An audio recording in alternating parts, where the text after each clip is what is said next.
Welcome back, everyone, to the LCS Challengers League. Game number 1 completely concluded, and to no one's surprise, everyone predicted it EGC 2-0. Yeah, we're really good. Definitely don't go back and watch the VODs again. Yeah, how are we feeling about Evil Genius's identity now with Ryoma? That was one of the things we kept harping on. Kill, how you feeling about that? Yeah, I think the way they played makes a lot of sense for their team, and like everything they did looked good. I don't want to say too much because I versed them in a couple days, but I got some thoughts about how they played them. Alright, well, we'll see if you can use that to actually pick up the wins going up there. But we do have to move on to our second series of the day, which is AOE Gold versus TSM Challengers. And it would be amiss of us to say anything other than these teams have kind of been struggling so far, Keel. What have been your thoughts on how they've actually been performing? Well, for TSM specifically, it's hard. They've had like 3 different supports at this point, and they're just trying to get it together still. We've like scrimmed, and my team has scrimmed and versed these teams in like matches, and I think it just seems like they just need to work on their consistency. Like they have highs and lows. Just need to make sure they keep hitting good, and then they both could win today. Wouldn't be too surprised. I mean, and both of these teams currently right now, if I am reading this right, at 4 and 10 in the standings. And this is a very critical moment that we have because this is where the mid-season comes in, and this is the rush to get the best seeding you possibly can. Keel, I want to throw the question right back at you. How does that affect the mental once you do get to that mid-season point and you're falling behind in the regular split? I think it definitely different people react differently. Like some may feel like panic and like not know what to do. Some may start blaming their team. So I think if your team can prevent itself from like mentally booming and like turning on each other, you're still going to be in a pretty good spot going into the end of the season. Yeah. How do you do that? How do you prevent teams from kind of struggling? Because we know that there have been teams that have kind of really struggled to like build up that teamwork. Is there any advice that you have for these guys? I think the biggest thing for me is just being direct with your teammates. Like as long as everyone feels they can speak their mind and not like harboring bad feelings, then everything should be fine. All right. So I think that's the main reason. Well, let's pull up the rosters of our first team, and that is going to be AOE Gold, another one of our provisional rosters. Still trying to get those wins. Very, very important for our provisional rosters because, you know, they do have to face that relegation promotion tournament that is in the future. Yeah, I mean, one of the things that we said about AOE Gold in the first place was that this felt like a team that was built not to get relegated. Now, that doesn't mean that they are never going to play through a relegation, but hopefully that they will continue to win in those promotion series. And so I'm curious with that, Keel, based on what you've been seeing so far, and I guess we need to start with how much have you been watching the North American Challengers League qualifiers for all the amateur teams that are trying to get in? I haven't kept up with it too much, but I've seen like the Dardock team, Team Fish Tacos, and then Maryville, as well as like the Tony Top team. Yeah. From what I can tell, those are the top teams, and then maybe Fnatic's team, Native too. Yeah. But yeah, I think for some of the bottom teams in NACL, it's like a little bit of a concern. Like, I think some of those teams could be pretty good and like at least have the potential to upset. Yeah. Now, this bot lane is where I want to put the attention on for AOE, because it feels like Lynx and Skytech have always been on that cusp of really shining out. I mean, even in their first week of play, they ran amok of the bot lane of Masu that we had seen before, but this feels like they're in a pretty solid place to take a more contestable fight against their opponents in Wild Turtle and Dreku. Yeah, I mean, we've been seeing from Lynx and Skytech. I had a chance to talk with Lynx because I feel as though, in particular, their laning phase has gotten a lot better than what we were typically used to, right? We remember seeing Skytech mostly in the Academy League under Evil Genius's Academy, and that was not the best showing that we've ever seen, but ever since they've come back together, they've looked quite strong now that the Western Ontario bottom lane is reunited. And now, of course, their opponents will be TSM Challengers. This mixture of veteran experience, Enhancers and Scare and Wild Turtle, as well as the new blood, both Doxa and Dreku. This team definitely has been struggling. It feels like they're looking for a sense of direction, to say the least. Yeah, and one of the big things that we do kind of have to talk about is we want to protect these guys, right? If you look at how some of the other organizations have been built, right? If you look at the Evil Geniuses roster, you have Ryoma, King, and Smoothie, and people are not necessarily looking at TSM and giving them the same kind of expectation, right? These are guys who are still trying to make their way back, and unfortunately, they've kind of been set up to fail. They do not have a coach. These guys are doing it entirely on their own, and so every time we see cool things coming from them, that is them doing it all by themselves. And the player that I particularly want to highlight is Hauntzer, because Hauntzer has been playing quite well. Definitely a top 5 top laner currently in the league with the way that he's actually been performing. Unfortunately, it hasn't necessarily been enough to get them a lot of wins, but this top jungle duo in particular has been very exciting for this team. There's been a lot of hit and miss with this squad. I mean, I do echo that with Hauntzer. Svenskeren has had moments of brilliance, more being in that team leader and trying to enable the rest of TSM. But as a whole, it feels like they're just glimpses, just moments, and we never get that full picture. How are you feeling about this when it comes to the top side of the map in particular, Kill? Yeah, I agree. I think their top side is like not bad at all. They're pretty good. Even my Moose Hater said similar thing. Like Hauntzer is doing pretty well, and then we are 2 of TSM's wins. They beat us twice, so I don't think they're too bad at all. I think they're probably better than the record shows, and yeah, I'm just hoping they can get more consistent. All right. Well, we'll see if they can find that consistency because draft is now ready. So Kill, take care, and we'll see you after the game. And final reminder for everybody in Twitch chat and on Twitter, use the hashtag NACL. Start getting your hot takes because we're going to be rating them after this game. And for now, as we see AOE taking on TSM, this is going to be one of those things where we're mostly looking for kind of signs of improvement from both of these teams, right? Obviously, it would be easier to kind of look at AOE as a team that can continue to grow. Having talked with Lynx, he was saying one of the big things that they do is they need to figure out which calls make sense and which calls don't, so that they aren't going to be dogpiling on plays that don't work, because they have the hands, but they don't necessarily always pick the right fights to go for. And that's the thing. AOE have very good structure, to say the least. They do have a lot of coaching structure work with them alongside the Golden Guardians sponsoring. This is why it's AOE Gold to that extent right there, right? Oh. So they got a lot to work with. As final ban comes in from AOE Gold, Cassidy, Jax, Elise all going to be taken away. One more ban for TSM Challengers. Yeah, I do want to give a quick clarification because we do see that Christine is listed as a coach here for TSM Challengers. That is officially their position, but Christine has always been a manager back when they were on the PCS and even when they were on TSM and working with the Academy squad before.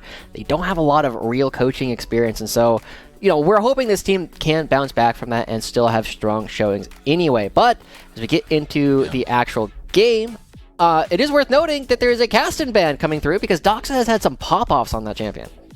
Yeah, had some pop-offs, but it took a while, right? You needed to get to that level 16 point before Doxa was able to make that difference.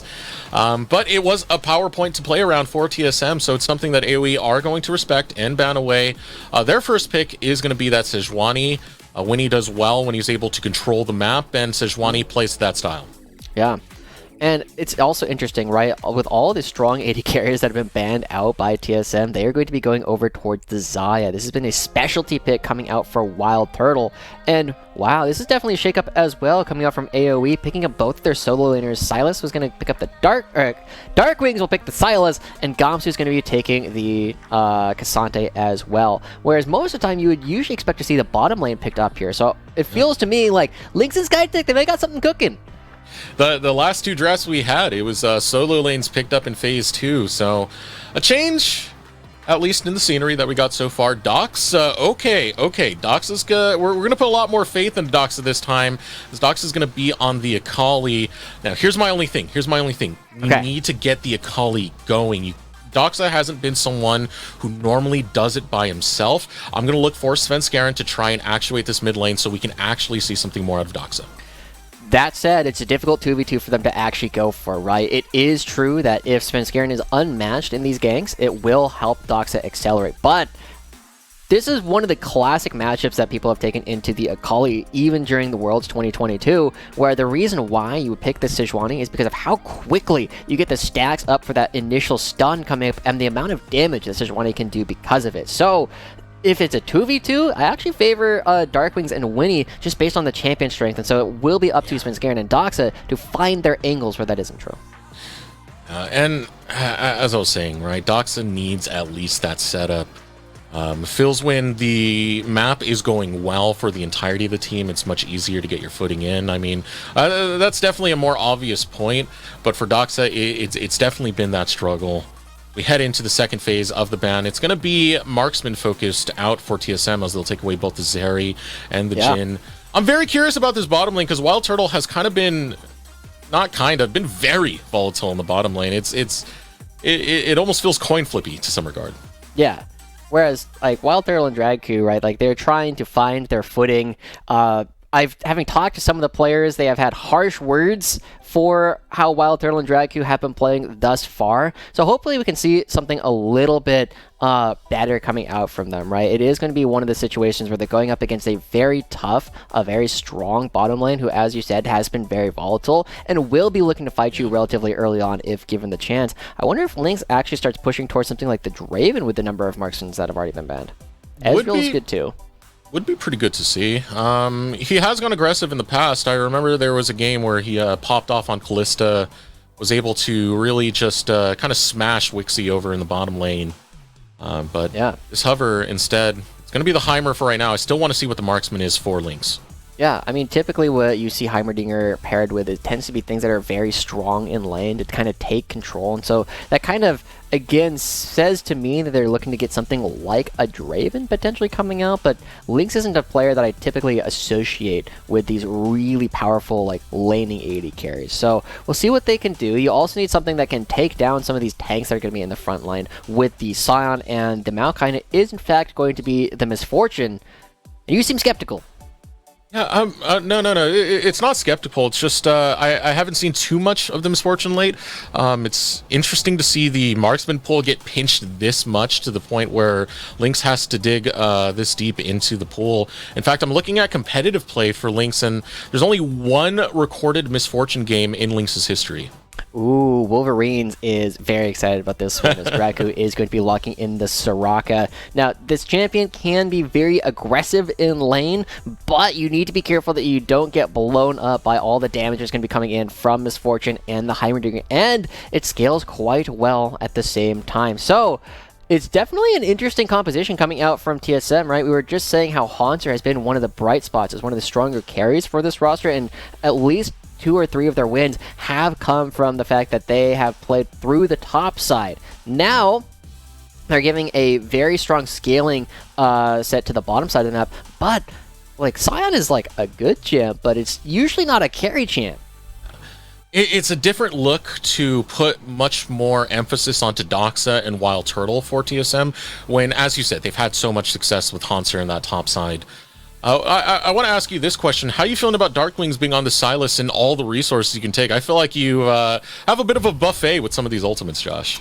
You have some fantastic ultimates. And so one of the big things that I have been looking at with Darkwings is we were very excited about his return, right? He's one of the players on Dignitas who had learned a lot in spring 2022 and had some great showings with 100 Thieves next in summer of 2022. But having come back into the Challengers League, this is going to be one of the situations where Darkwings needs to be able to prove themselves, because Doxa has not had the most impressive laning phases we've seen thus far, but Darkwings has really struggled in that regard. And so if Darkwings can play into the later stages of the game, we already know that they could do that. That's something that we know that they're good at. The big thing is going to be, can they survive some of this early pressure that Spencer Aaron's going to put out? I think they might be able to. They have the champions to do it, for sure. It's so much fun to team fight with AoE's composition and what they have. As I said, Darkwings has that buffet of what ultimate is going to be the most suitable for this fight. And then you run in, and the rest of the follow-up that you have from AoE, you know, Gamsu Winnie holding that front line while Lynx just fires away onto everyone else. This is a fun comp. I really like this for AoE. Oh, and Lynx is also going with the Comet build as Skytech throwing down some turrets. TSM is like, hello! Get rid of that. Are they going to push forward? Is that your... okay, you said TSM says that. It kind of sounded like a Heimer impression for a second, Josh. Hello? It Hello? wasn't intended to be, but TSM will defend their ward, so good for them. It will give them a little bit more priority in the laning phase than we oftentimes see, but that was a lot committed. in order to get that small bottom lane advantage. And Winnie, still waiting, has already thrown down the ward on the opposing Raptors. So TSM should expect that. We'll see if Svenskeren can actually path around that, because Svenskeren is a player who we have been very impressed with their ability to control the map, but has not necessarily had the hands to always back it up. I feel like it's a similar story with Winnie. Winnie hasn't been the most flashiest of players, but man, if he isn't a great leader, if he isn't great at facilitating a lot of his solo lanes, we saw that with AOE last year, right? AOE was one of the only orgs to make deep runs with not just one, but two teams. Winnie was on that roster and did pretty well to get farther against all these other semi-pro squads. Yeah. It's definitely going to be an interesting kind of game, right? Because they're both players that are very pivotal to the way that their teams actually play. And Winnie, now in the Sejuani, really likes just kind of fishing for plays, and I think this should be very helpful for them now that they are on the Sejuani. Whereas Svenskeren is very much about map control, making sure that your opponents can't farm very effectively or move around, and that's perfect with the Maokai. So you're already skirmishing out with a lot of these early levels. Still looking at the pathing, Winnie will be headed towards his bottom side. And both of these junglers playing very, very tanky, a lot of crowd control. Winnie instead will play towards his mid lane, looking for a gank onto Doxa, level 3. Taking a different path this time. Doxa too far forward. There's the flash. Able to get it onto Doxa. One more auto would do it. First blood for AOE. There it is. Winnie setting up his solo laners right off the bat. Dark Wings is the recipient of all of that coming through, and Svenskeren has not been able to match them just quite yet. They were on Vision so much, and now Svenskeren's going to have to path towards the top side, where Winnie should be able to track that fairly easily, and Gamsu should know that they're potentially trying to set something up.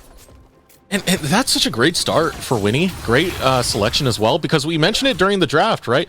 This is a focus for TSM to get their mid lane and their bottom lane going. Yeah.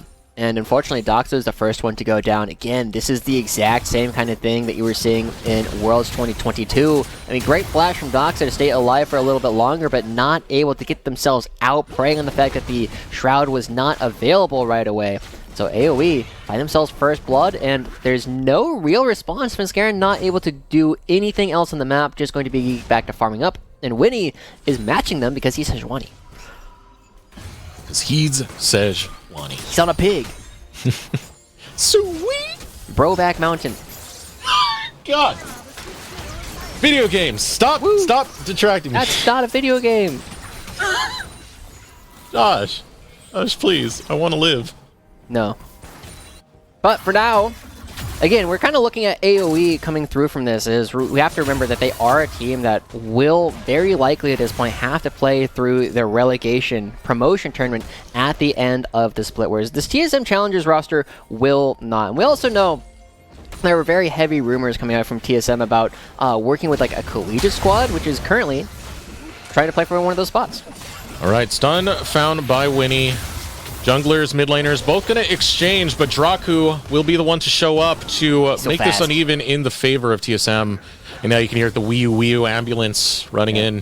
Draku's going to run up, give Svenskeren a kiss on the forehead. Oh, here comes Skytech. Mommy kisses, get the heals out. Draku knows how to bring them. But that being said, Skytech will match Draku, so we're just going to have look at this, he's hunting. Woo, Dark Wings. Okay, around the corner of the control ward, no more hunting. No more hunting. Everybody goes back towards the lanes. Also, shout out up on the top side, right? We never say that Gamsu is one of the most exciting laners in the world, but Hanser has done a pretty good job. We don't see the CS advantage just quite yet, but they do have the big wave to actually farm. And now Svenskeren is trying to come up with Gamsu. Not a lot of mana, not a lot of health. Yeah, Gamsu has his flash, but there's so much lockdown that you have to get past, and you're going to see that crowd control on full display. Hanser gets the kill on Gamsu. Yeah, I mean, it wasn't exactly the most subtle thing, but knocking Gamsu right back into the sapling does make it that much easier to actually clean up that kill. Good stuff coming from Svenskeren, making sure that you do all the little steps correct, and they are now back to a relatively even game. And if Hanser accelerates, it just becomes very difficult for AoE to kill him, especially with the lethality kind of build that Link seems to be building towards. So even with this setup in the draft to be focused onto Doxa and Wild Turtle, Svenskeren still finding that success top-sided. with Hanser. First play will work out. Now Svenskeren pathing over towards his bottom side. Winnie's not too far off from there, and I mean, something has to be done soon because this zoning from AOE is doing a lot of work. Wild Turtle trying to put in some of his own, gets the silence through. Skytech will walk out. The trade results in a flash burnt by Wild Turtle. Top lane, solo. Who's gonna win out? It's gonna be Hanser. Give him one more big bicep flex. Kill number 2. Or TSM's top laner. Look, there's no way Gamsu is getting out of that one alive with the Hanser passive. Hanser doesn't even need to use it. A solo kill coming up in the top lane, and Gamsu's going to lose so much because he doesn't have the teleport available. That is going to put Hanser so far ahead at this point that they should be a credible like split push threat actually going into Gamsu later on. Let's take another look at how this got into this situation because we only saw the tail half of this fight. Yeah. So I'm guessing this is all out, yeah. And taking a turret shot. Yeah, and look at all the minions that are here contributing to the fight. Gamsu taking a lot of damage. It gets very close, but Hanser not going to be giving that one up, and just a small miscalculation in terms of damage. There were so many odds against Gamsu, minions, the turret shot. Eventually, Gamsu loses out, and Hanser kill number 2 topside. That being said, though, AOE will get their first foot onto the Dragon Pit. Ooh. Almost going to have a fight in the mid lane, but Draku is there to say, nope, got the ambulance in the back pocket. Don't you do that, Darkwings. There you go. Everything's better now. All right, go back to fighting yet again. So, I mean, this game has been, I don't want to say quiet, but I would say sporadic. Right, there's lots of small fights going on in different parts of the map, and that's kind of been typical of what we've been seeing from both of these squads, right? Winnie is absolutely the place where most of AoE's fights tends to happen around, and after the gank that they went for in the mid lane, has not looked for another one, instead going to be starting this Rift Herald up, and they do have both Lynx and Skytech roaming up to try and help as well. Yeah, the recall's coming in. Skytech shows up into the mid lane to help out with that situation. You're seeing that Rift Herald push coming out for AoE. Draku will try and match, but this is a tough one right now. You got more friends with AoE getting there in a more timely manner. Everyone has RSVP'd, and they will get first dibs onto this Rift Herald. Yeah, and Lynx is not going to lose a whole lot, right? Remember how fast that they actually move with the strut, so it is going to be a situation where, yes, Wild Turtle gets a little bit of benefit because of how much time Skytech and Lynx have now spent outside of the lane, but it won't really make or break a lot of this game, right? As the Zarya, it's really hard to make proactive plays. Darkwings? I want to see it. Come on, Darkwings. Okay, yeah, that's what I thought. That's what I thought. Not even give that much disrespect to Doxo. I just saw that and it was like, nothing's really likely to happen here, but it is going to be a situation where they're doing a decent job actually creating more space in this early lane than we were previously seeing. But it's still going to be a relatively quiet game coming out from these two teams.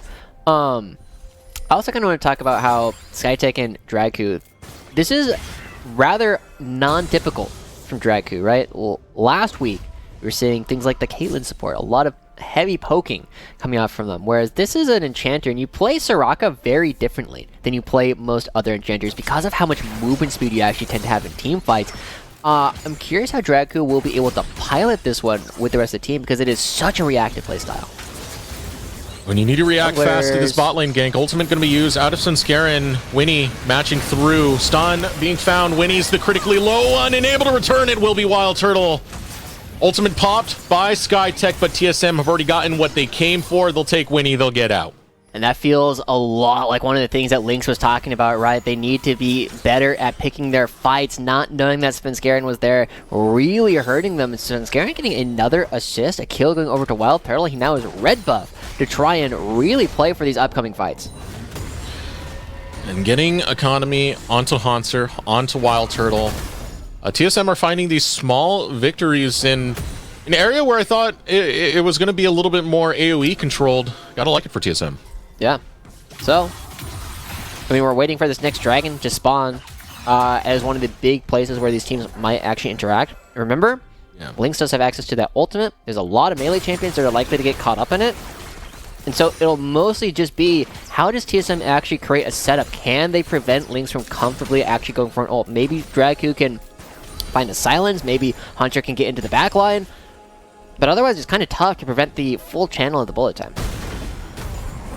Dreku getting a silence would pretty much be one of your best bets other than your initiators diving in onto there, but... Oh, 2v2. And then that is a big risk. Now, ultimate stolen away. It's going to take the Maokai one for Darkwings, popping it as well because Winnie in the back pocket wants to engage. Flashes burnt out from Svenskeren, will deny that engage, but still AoE looking for plays. I really respect that flash, though, from Svenskeren, because Darkwings is like, wait, maybe I was supposed to get hit with that shuriken flip so that they would actually come fight us, but as soon as he's like, well, fine, if you're not going to fight me, I'm going to come fight you. So, overall, I'm trying to think about, like, who's... Oh, well... Oh, no.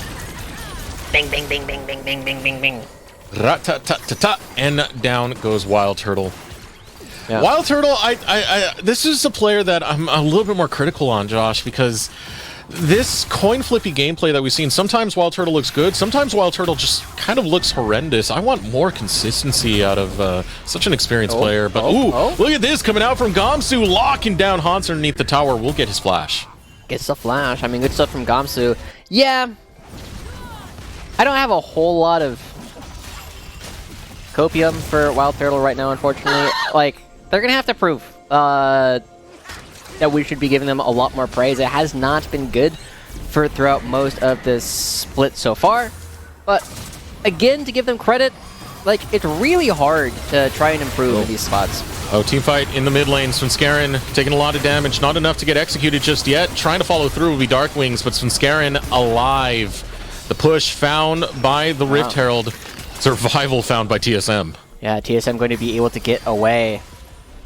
To go back to the previous comment, it is really tough to try and improve when you don't have a team supporting you. And so Wild Turtle, I mean, we will see, they've been playing a lot of this Xayah in order to try and create a lot of pressure and just doing a ton of DPS. But because AoE don't find any kills and Haunter has already teleported down, they're instead going to let Gamsu kind of recoup a little bit of what they lost previously. They're going to be giving at least a plate or two over towards their top laner. Good for TSM, still being proactive on the map. It's a dragon picked up nonetheless, but Gamsu will be cashing in, as you said. Those plates in the top side. 2 plates picked up.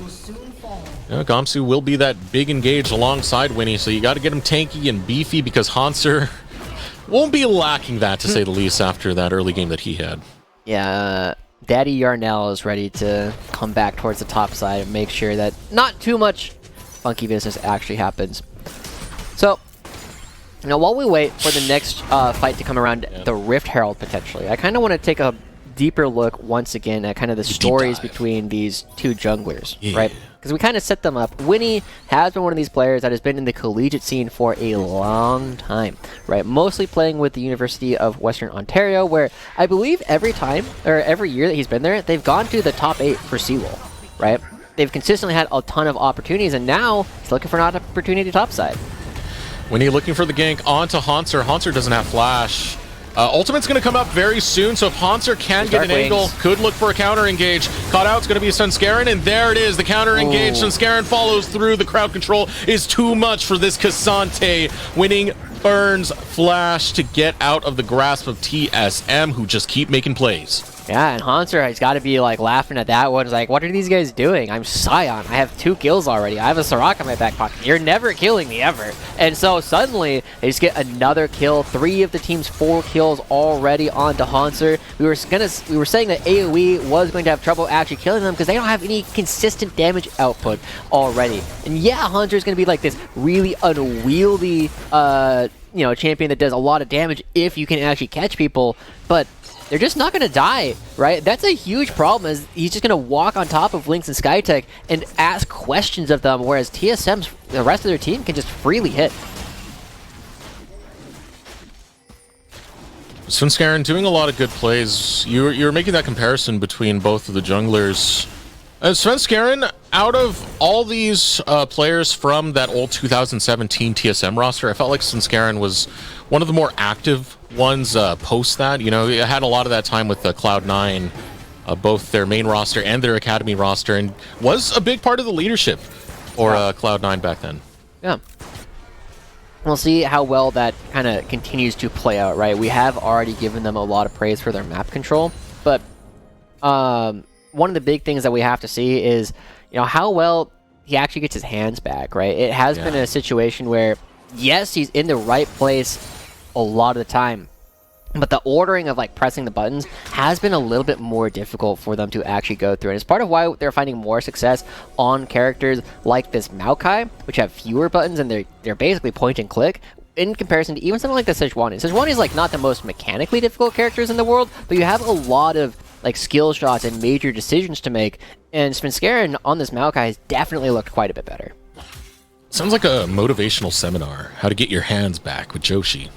I mean, you just play a crap ton of solo queue. Well, I can't help but to feel like Maokai is not the most hands-checky champions, to say the least. No. I don't know about that. He's a big Maokai player. Alright, still fight going on over here. Forced to use the ultimate. Answer has to ring the dinner bell, but to leave the table, not to join it. Gamsu bullying out. So AOE will set up in the mid lane. They're looking at Turtle. Turtle, how's the reaction speed? Oh, Turtle does have flash, can get over that wall, but does he want to? Will go ahead. Oh, there it comes. The Feather Storm will take down Lynx in the process, but it's going to be a trade. Marksman for marksman. Dreku healing up the big old tree. Svenskeren holds the line. Wild Poidle coming back in 1v4, getting a kill. That's pretty cool. Everybody trying to make that play happen, but they were so slow on trying to throw out the abilities, waiting to see when Wild Turtle would actually go for that ultimate. And now TSM, they don't have to give up position around this upcoming dragon. They can actually fight it. And giving that kill over to Wild Turtle is a ton of extra gold that's suddenly going to be going their way. This is what I mean, Josh. This is what I mean. That was good. We see moments where Wild Turtle just looks bad. Then we see moments like this where Wild Turtle still got it. Yeah. I mean, the big thing, right, is AOE, they have so much pressure, and even though Winnie and Darkwings are here, forcing Wild Turtle back, they're not actually contributing to any of the damage, and Draku is able to use the Wish in order to keep them alive. But still, TSM definitely in control, and Haunter can potentially look for this. His ultimate is up rather soon. Soon enough, though, Gamsu will be able to escape, and this is at a time when the dragon is up. So Gamsu will take this recall. He can threaten with the teleport if TSM want to push over towards the Drake area, but that is not going to be the case. AOE will get this Drake for free. Yeah, they will pick it up, but it is not going to be for free, Eric. It is going to be at the cost of the mid lane turret. They are all there. Right. The Rift Herald does crash, and they might be able to get a second crash. Oh, no second crash. Darkwings pops the eye, gives it a poke. Can't see anymore, so Shelly will just leave. Oh, before you see, from the pro review we do later, I want you to guess. So, Lynx lives with everyone but Gamsu. Who is the best roommate, according to Lynx? Wait. Say that again? Lynx lives with everyone but Gamsu on this team. Who do you think Lynx says is the best roommate? With everyone but Gamsu, who would be the best? I want to say Winnie. Ooh. Come on. He's the worst, apparently. No! Don't say that about Winnie. Yeah, okay, to be fair, Lynx did say that they're all pretty good, but it's the boy Isaac. Does the most cooking, does the most cleaning, also plays the most K-pop, which is, neither good nor bad, but it is true. Did he talk trash about Winnie? Nah, he just said, like, if I had to pick someone, it would be Winnie. I had to pick someone. So, we'll see how well they actually kind of come back. Maybe too much shot calling IRL, but we see a potential dive from Haunter as he's taking the turret. And Darkwings and Winnie on to Haunter, but Haunter's already taking your tower, slamming into the wall with the ultimate. We're just going to pretend that didn't happen. Do love the emo game from Haunter. Yeah. I'm looking for ways for AoE to kind of bring this one back, right? The big thing that they're going to really struggle with is actually doing enough damage and getting to Dragku, right? Because whenever you're playing against a Soraka composition, it's more important to kill a Soraka than it usually is to kill the AD carry. And the backline access from AoE is difficult, to be nice about it. Right? Like... Alright, be mean about it now. Be mean about it? How the hell are they actually going to get to Dragku, man? Like, he's got Silence, he's got Haunter and Svenskeren, like, right in front. Like, yeah, Gamsu can, like, yeet Haunter back, but then you're just putting another champion on top of Dragku to help heal him, It's just like, what do you do? It's super, super tough, and now TSM can dictate the fights.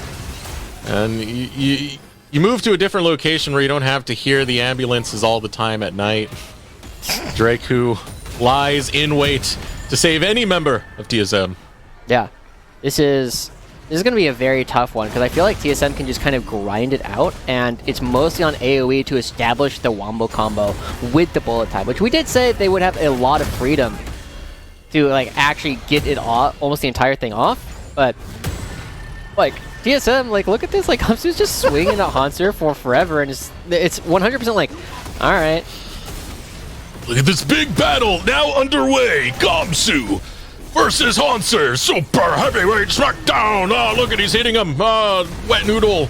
Oh, wait, that's not a wet noodle. That's a lot of damage. That's an axe. That's a Gamsu. That's a fork and slurped up. Doxa's going to be able to take down Gamsu, but I thought this was supposed to be a 1v1. Disappointed, Doxa. Cheating.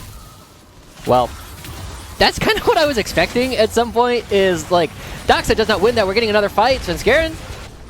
Oh, okay. Svenskeren over the wall. He's just going to be left there. He's taking the Baron. Running away, AOE. Look, caught by the ultimate. What's going on, Josh? What's going on? I have no idea. Is so weird, right? It's mostly just like Hanser off on one side lane, and then everything else is just kind of... What is going on? I have to say, this might be one of the strangest games I've seen, right? Yeah. It's not like the craziest game, because, I mean, if you want to watch that, you can go watch any like the other... Baron?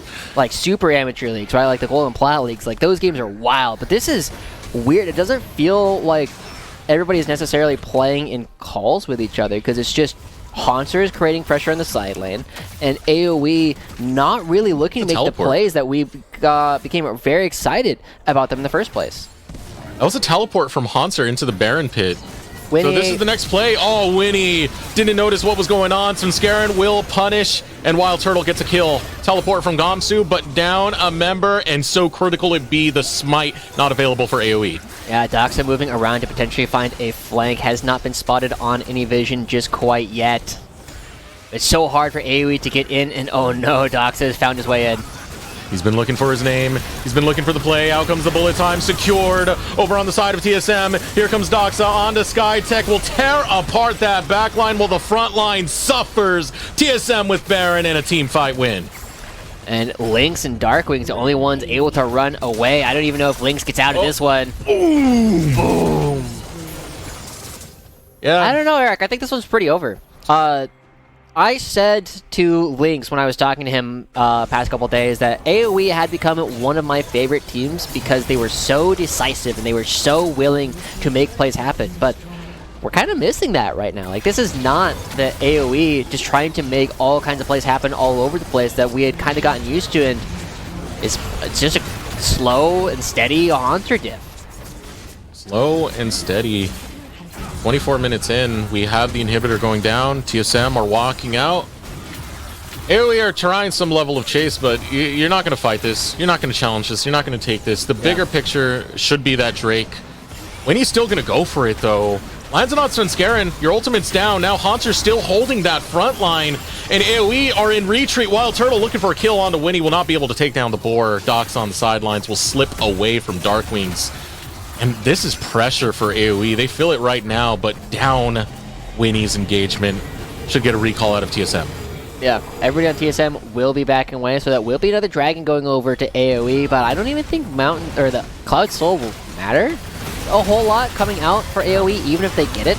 Like, the gold is more important here than the actual dragon. Definitely. Maybe if you can get to an Elder Dragon, which will take another 11 minutes from now, like, that is a win condition. But just as we were talking about before, I don't think this game is going another 11 minutes. Like, TSM is going to line up. They have another minute of this Baron. They're going to continue building up this gold lead. They're already at 7,000, and half of that is already on the top lane, right? Hanser is 3,000 gold up, and remember, every minion he kills is an extra, like, I think it's 4 HP? The heck, Hanser. 402 on Scion. Look at that chunk coming out of the tower. Gamsu, Skytech, Winnie. Leave this tower, man. Leave it be. Don't go down with it. Oh, they're falling with the ship. Winnie getting hunted. The crowd control too much. He can't slowly leave there. Bullet time goes out, lands on the 4, but it doesn't do enough damage because Lynx doesn't have enough money. Hunter just walks underneath the turret and is like, hey, yeah, what are you going to do about it? He might go down. Hunter? No, you hear the mommy kisses on the opposite side. Draku will put the wish in, and Hunter is A-OK. Doxa, however, will make that backline. There's a powerful Lynx and Skytech. Dark Wings, last one to stand, but will not be standing for long. Chased down onto the respawn. Nah, I guess he does get to stand, but he's going to stand in his base, which is currently in flames, as TSM looking to take game number 1. Yeah, Hunter just trying to make sure he doesn't lose his perfect game here, because, like, man, this was just a Hunter diff over and over and over again, basically single-handedly winning them the game, but AOE, they've not been able to find their way in at all, and as TSM toys with them on their own fountain, they will get the win, improve to 5-10, and AOE will need to draw this series in order to even just stay even in the standings with them. Josh, that was a weird game. That was a weird game. It was a very weird game. Yeah, I mean, this is kind of what we were saying. I'm glad that we set up Hanser as one of our players that we were excited about. But on the side, it wasn't even like a whole lot of like, oh, these big engages coming off on the side. Just like, I'm going to walk at you, and you can't do anything about it. Yeah, there was a certain point where we just had this wet noodle Hanser Gamsu fight, Svenskeren jumping over a Baron wall and just chilling with the Baron for a second. It was a very weird game, but at the end of the day, it was still good play from TSM to get Hanser going, and boy, when he started getting that snowball down the hill, became an avalanche. Good win coming out for TSM. We're going to take a moment to throw it over to short break. When we return, we'll have Kill here for a halftime segment. Welcome back, everyone, to Pro Review. Today, I have AOE Gold Marksman in the bot lane, Lynx coming in to join me. First game that we have, our first clip, is when you were playing up against IMT, and this game started off pretty even, but this is the big dragon fight that you had that kind of blows open the game. I kind of remember this fight. It was pretty stressful. We just want them to come into us. We can just hit the front. We don't really want to dive too much. How surprised were you by Balulu's Emperor's Divide as he comes in and flashes forward? Yeah, right here, I remember in game, my camera control was not the best. I wasn't paying too much attention to the back, so it definitely caught me off guard. Are you an A mover or a right clicker during fights? I'm a A mover. Where do you have your mouse placed throughout most of this fight? So right here, it's mainly just on the dragon, and then as soon as I see the sign, I just make sure that I don't get hit by it. Mm-hmm. Then after that, it's just hitting front target. Because usually as ADC, it's hard to dive like in the back, even if your team wants to. So you just want to hit the front target mostly. If you want to improve your gameplay, you should definitely try and make your clicks as close to your character as possible, so they're more precise. So if you're trying to practice, I definitely recommend trying to make it as close to you. Is there any like streamer, any person that you have noticed that they have like really good mouse control in terms of that for like people to watch? Yeah, I think Gumayushi, the T1 80 carry, is probably one of the best in terms of mouse movement. Yeah. I watch him trade in lane, and he just always makes sure he's out of range of the enemy and in range to auto attack, and I think that's really good. This is the other game where you're playing the Jhin in a very similar situation. Well, right off the bat, on Jhin, a lot of the times when you're going for these big objectives like Dragon or Baron, you want to try and save your force shot to try and execute it. It's almost like a second smite. Right here, I'm actually pretty tanky, like even as Jhin. I have tabbies, so I'm not too scared.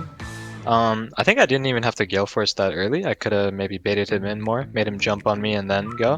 One of the things you kind of touched on there is you can actually use your health as a resource. Is there anything that you do that you feel helps maximize that? I think a lot of the time people use abilities or flashes kind of without thinking, which is not good. Like right here, I'm sure I wasn't thinking too much about my Gale Force, you know? But it's really important to make sure you like have a reason for clicking these abilities. So I should want to Gale Force like after Rengar jumps out of the bush, right? So we kind of bait him in, and then I use my ability to get away. Sometimes like I watch like worse players, and like even myself, I catch myself doing it, that someone is running at you, like say like a Blitzcrank, right? He's running at you with his Q ready to use, and you'll just flash without him even throwing it up. So that's not good. You gotta like wait for them to use ability and play reactive, right? This is when you guys start to turn around the actual play. When he used Zanya's, you just have to try and find the next target you can hit, right? Because you can't just sit there and wait for him to get out of Zanya's, because then you're just out of the fight for 2 whole seconds, you're not doing much. Around here, you have the option to either play this on the left side along the wall, or you can go towards the right. If I commit on the left side, I don't really have much space to work with, you know? There's a lot more area on the right side where I can move, maneuver with my E, stuff like that. So I think fighting on the right side it just opens me up to have much more areas to move around and dodge abilities and such. Because if I walk forward right here, like the enemy can just throw all their spells, Spyrex can just easily walk up and use his ult, use flash up, stuff like that. So trying to gain as much area of movement you can is definitely good for the fight. Who's the best roommate? Ooh, it has to be Isaac, hands down. Yeah? This guy's an angel. What makes Isaac such a good roommate? He cleans, he cooks, he's just the best. Who's the worst roommate? Ooh, it's gotta be Winnie. Oh, This guy's no. he's not even that bad. It's just Okay. I think all our roommates are really good. Gotta Okay. pick someone, you know. Okay. Thanks to all the fans, everyone supporting AOE. I know we haven't played the best so far, but we're gonna turn that around and then we'll make you guys proud.